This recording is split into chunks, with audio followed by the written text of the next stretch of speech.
Good evening, everybody. Good morning. Good evening, Pastor. Good evening. Okay, so we are starting the seminar on communication. I'm going to address the couples, but this seminar is equally applicable to all other relationships. Are you looking for a way to take your conversations to a deeper level? Do you know when to talk and when to be quiet? Have you cracked the code of your spouse's communication style? Do you know what the biggest communication mistake is? Do you ever feel like your spouse is speaking a foreign language? If so, this seminar is for you. Comedian Woody Allen once said, I took a speed reading course and I read War and Peace in 20 minutes. It involves Russia. Ever felt like that? After reading a book or talking to somebody, it's so easy to miss the main message of the conversation.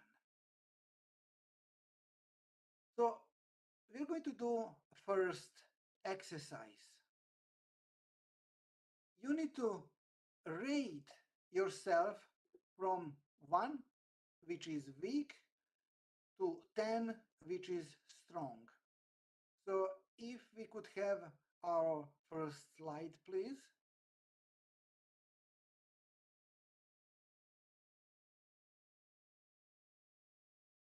Thank you.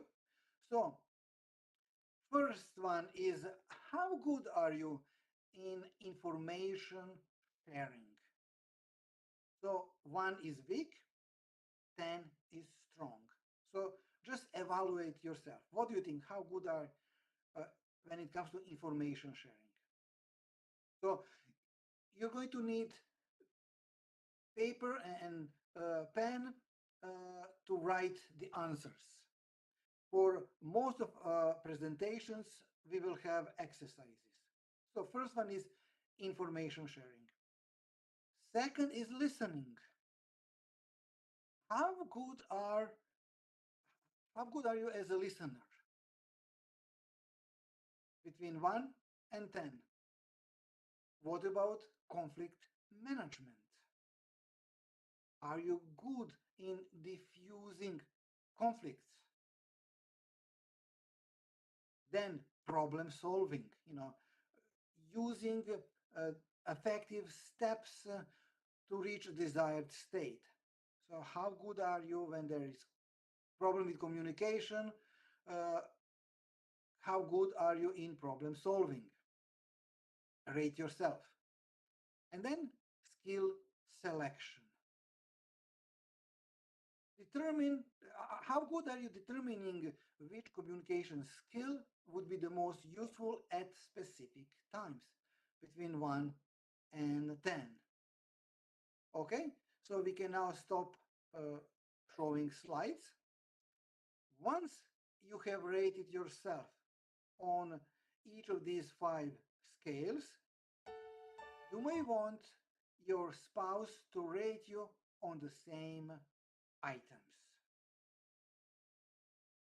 Okay, so if you can stop sharing slides, please.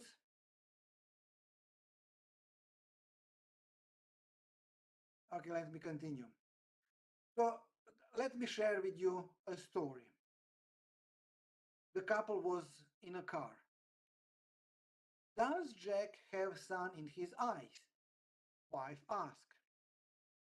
No, I think he is just little fussy, husband responded, while glancing at his son in the mirror. What are we going to have for dinner tonight? He said.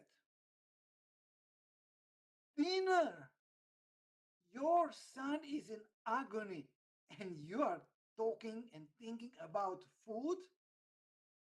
He got the message loud and clear once she unfastened her seatbelt and climbed into the back seat of the car to shield their son from sunlight. Are you okay? He asked. If you wanted me to adjust his visor, why didn't you ask me? I did. No, you asked me if the sunlight was bothering Jack. Exactly. I asked you to reach back and make sure the sun wouldn't bother him by pulling up the visor. Apparently, I had to spell it out. Not a bad idea, he mumbled. What? She asked. He didn't reply. Did you say something? No, not really. Both of them sat still. A couple of minutes passed when she uttered a single word. Tacos. Sound good, he said with a smile. So they were under no stress, no traffic jam. But why the hiccup in their communication? How could they let a seemingly simple conversation fall apart?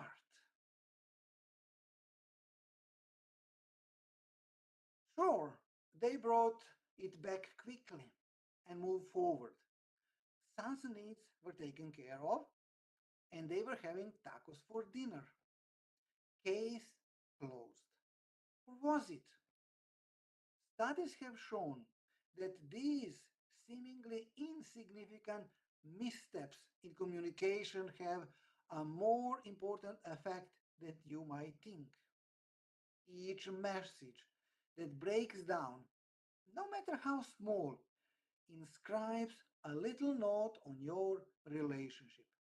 My spouse doesn't understand me. And when a couple suffers enough of these breakdowns over time, isolation and loneliness are bound to creep in. On the other hand, when you and your spouse are communicating well, there is an inscription on your relationship that is priceless. I'm known and understood. That feeling of being on the same page, speaking fluently each other's language, is what this seminar is all about. More than anything else, we measure the depth of our conversation by the satisfaction of conversations. Pardon, the depth of our connections by the satisfaction of our conversations. Some people just cannot believe that something as simple as understanding our talk styles can transform a relationship. But it can. Studies indicate that improving your communication increases the quality of your relationship more than anything else you do. So we're going to do second exercise. We're going to assess our communication IQ. So I want you to assess your communication IQ with this exercise. It will give you a general idea of how you're doing when it comes to the basic of communication. So you need to answer if these statements are true or false. Okay? So you need to answer if it is true, you can put T, if it is false, F. Okay, so first one. What I say is more important than how I say it. False or true? Second, when we are in sync, my spouse should be able to almost read my mind. False or true? Three, the basic goal of good communication in a loving relationship is to convey information. The basic goal of good communication in a loving relationship is to convey information. True or false? 4. The children's rhyme is right. Words can never hurt you. The children's rhyme is right. Words can never hurt you. True or false? 5. If you are not talking, you're not communicating. If you're not talking, you're not communicating. 6. The best communicators accurately get their point across first, then they try to understand, meaning understand somebody else. So the best communicators accurately get their point across first, then they try to understand. True or false? 7. Using I statements rather than you statements is self-centered.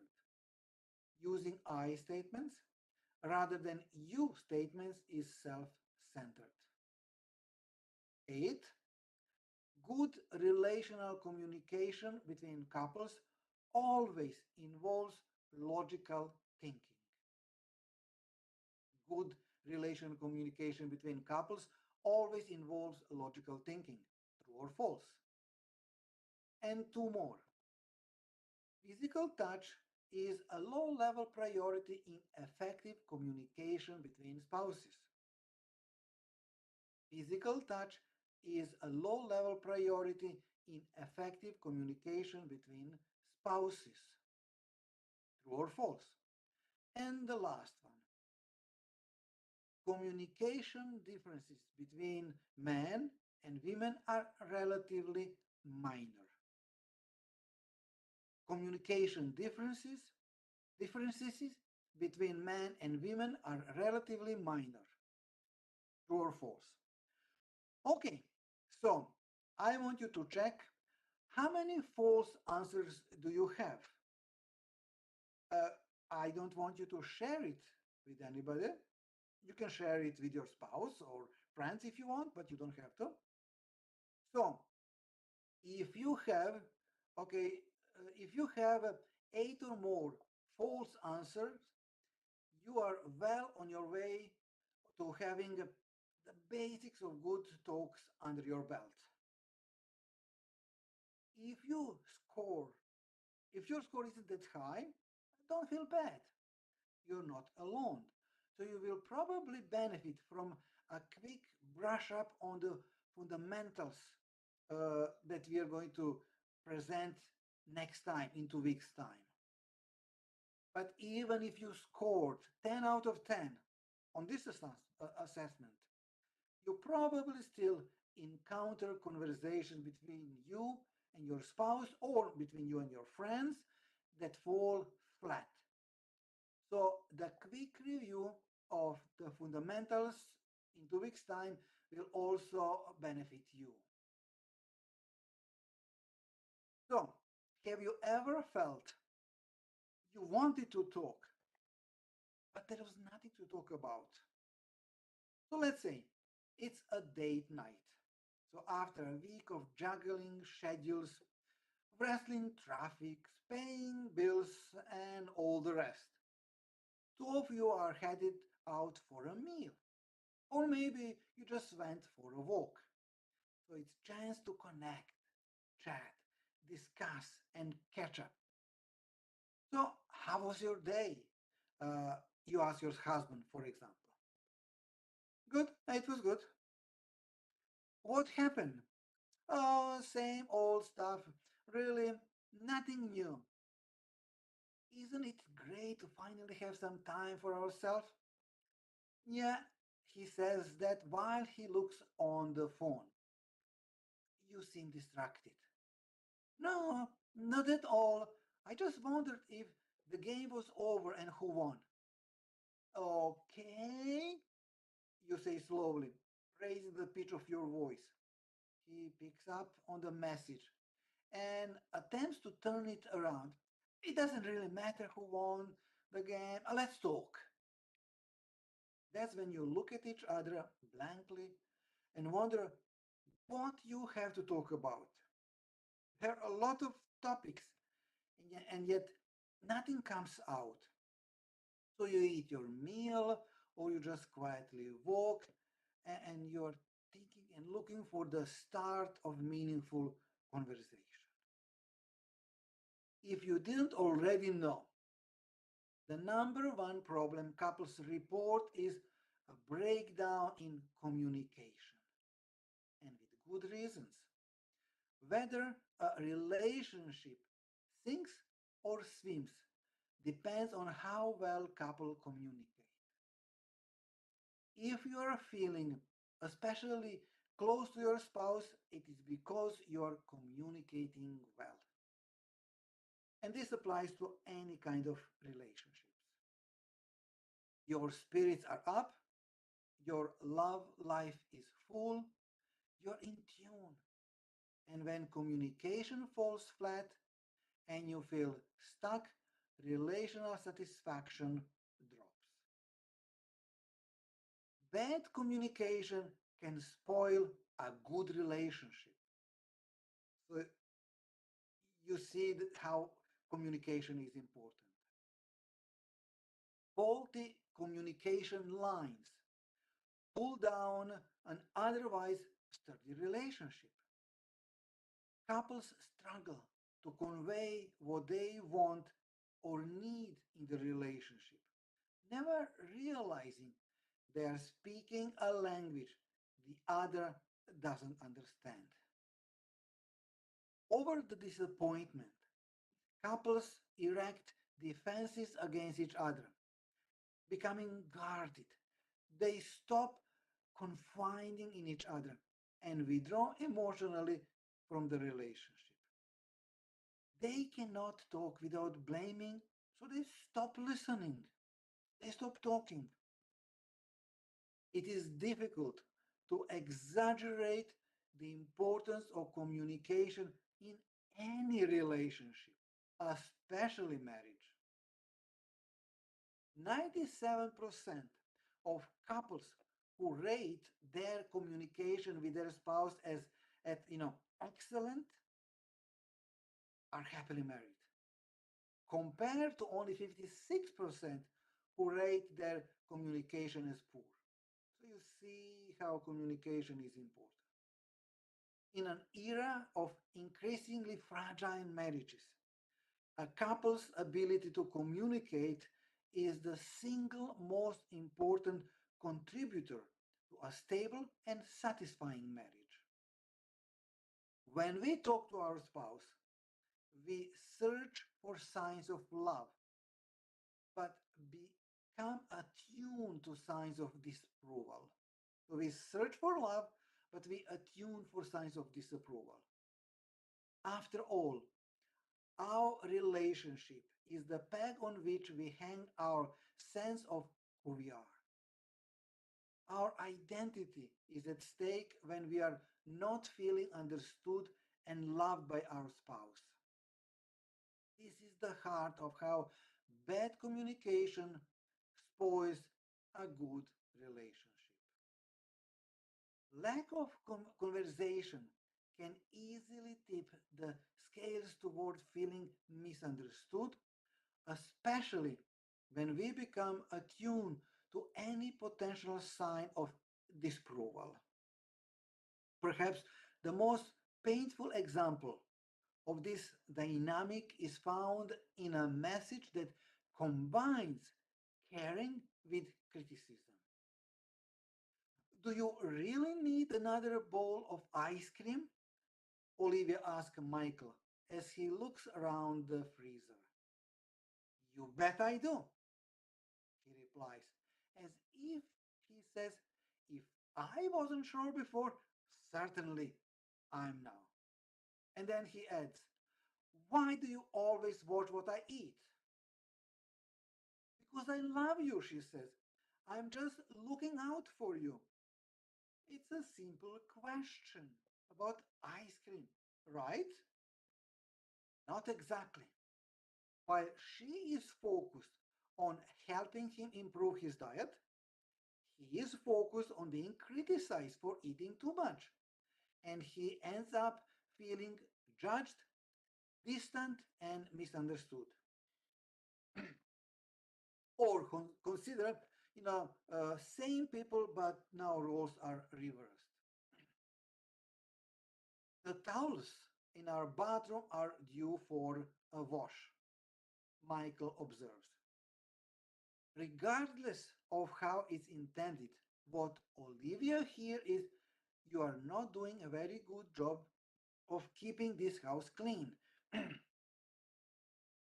The impression of disapproval comes not from the message, the words spoken, but from Olivia's attunement to disapproval.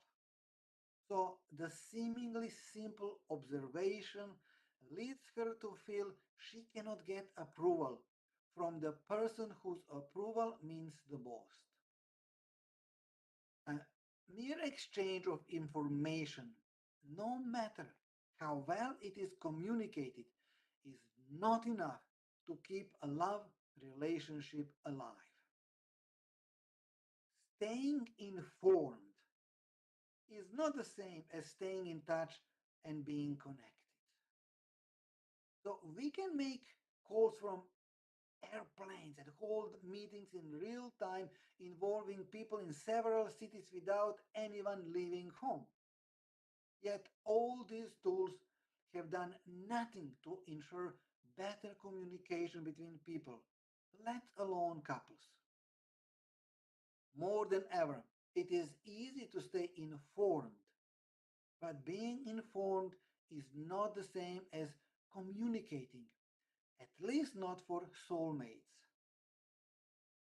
Communication for couples still requires a set of skills that no technology can ever replace. Good communication requires fundamental, easily learned skills. They are essential for learning how to talk so your spouse will listen, and how to listen so your spouse will talk. But skills are not enough. Perhaps you felt a bit robotic, phony when you were attempting to follow certain techniques. So now we're going to do one more exercise. So your current couple communication strengths. Most couples are more prone to complain about pitfalls than they are to praise themselves for their successes. So don't fall into this temptation. So yes, we need to realize our pitfalls, but also our successes. So this exercise will help you highlight what's working well in your communication, and it will also show you what is not. So you need to do it separately and then compare notes. So who does this well? Under you can put like M for me, H for him or her, B for both, or N for neither. Okay, so who does this well? Number one, listening without interruption. You, your spouse, both, or neither. You always answer, you know, which answer is correct. So listening without interruption. Number two, staying on topic. So who does this well? Staying on topic. Three, ready to apologize. Who is good in apologizing? Four, who is good in controlling emotions appropriately? Controlling emotions appropriately. Five, giving full attention. Giving full attention. Who is good?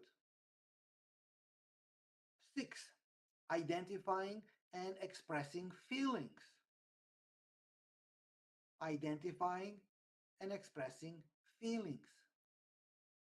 Seven, thinking clearly before speaking. Thinking clearly before speaking. Eight, reserving opinion until the right time. Reserving opinion until the right time.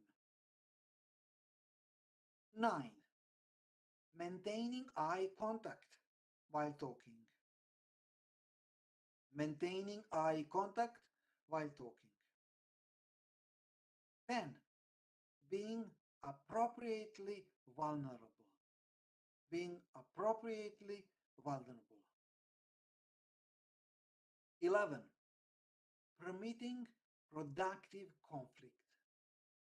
Permitting productive conflict. 12. Speaking with clarity. Speaking with clarity. 13. Inviting and receiving feedback. Inviting and receiving feedback. 14. Using humor appropriately. Using humor appropriately. 15. Coming across as personally warm. So who is coming across as personally warm? 16. Expressing more genuine interest. Expressing more genuine interest. 17. Being assertive with needs. Being assertive with needs. And the last one, knowing when to talk and when not to talk. Knowing when to talk and when not to talk. So after we finish this presentation, you can compare your notes and see, where you agree, see where you disagree, see where your current communication strengths are. Don't argue.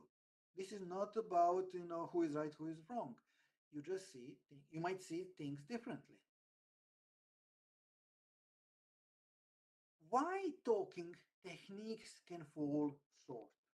So we are going to next time, in 2 weeks' time, talk about some talking techniques, communication techniques.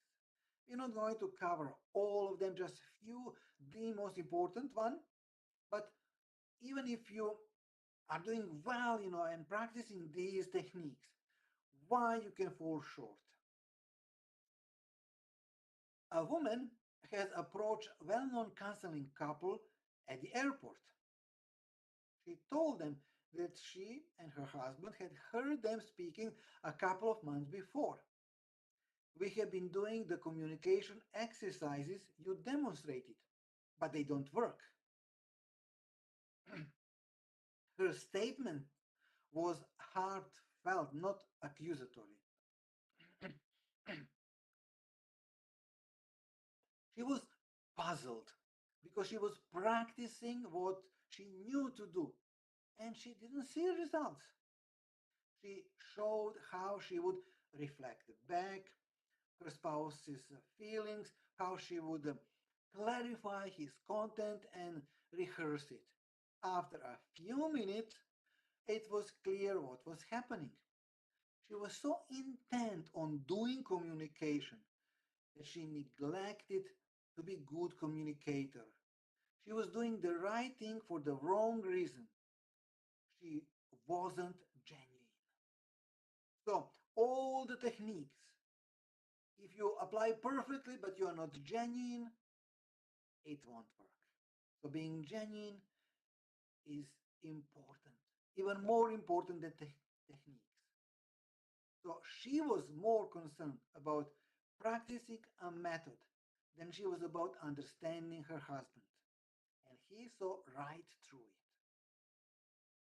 it. Everyone has a built-in radar detecting phoniness, spotting fabricated feelings and insincere intentions, long before they're openly expressed. Your spouse will not trust you if he or she feels you're not genuine. Without genuineness, little else in marriage matters, especially when it comes to communication. How is genuineness expressed? Not so much in words. What you say to your spouse or anybody else is far less important than how you say it. Non-verbal communication accounts for 58% of the total message. Non-verbal communication, 58%. Tone of your voice, 35%. The actual words you say account for only 7% of the total message. So it doesn't mean that it doesn't matter what you say. It does. But it is more important, non-verbal communication, tone of your voice. So consider two scenarios involving the exact same sentence by a husband. I sure hope we get to restaurant on time. I sure hope we get to the restaurant on time. In the first scene, the husband rolls his eyes, then says this sentence slowly while leaning against the bedroom door frame with his arms crossed as his wife holds up different dresses in front of the mirror. In the second, the husband says this very same sentence as his wife is doing the very same thing, but he has excitement in his voice as he stands behind her, gently squeezes her shoulders with his hands, and smiles at her in the mirror. Same words, so it's the same message, right? Hardly. The words are only a fraction of the message. Genuineness is expressed in your tone and non-verbal behavior, in your eyes and your posture. Research has found that we are accurate interpreters of our spouse's non-verbal communication. An acquaintance may not notice a subtle change in your facial expression, but your spouse will. You can use all the communication techniques in the world, and I'm not saying you shouldn't. Next time we're going to talk about them. But if you're not genuine, they won't work. Authenticity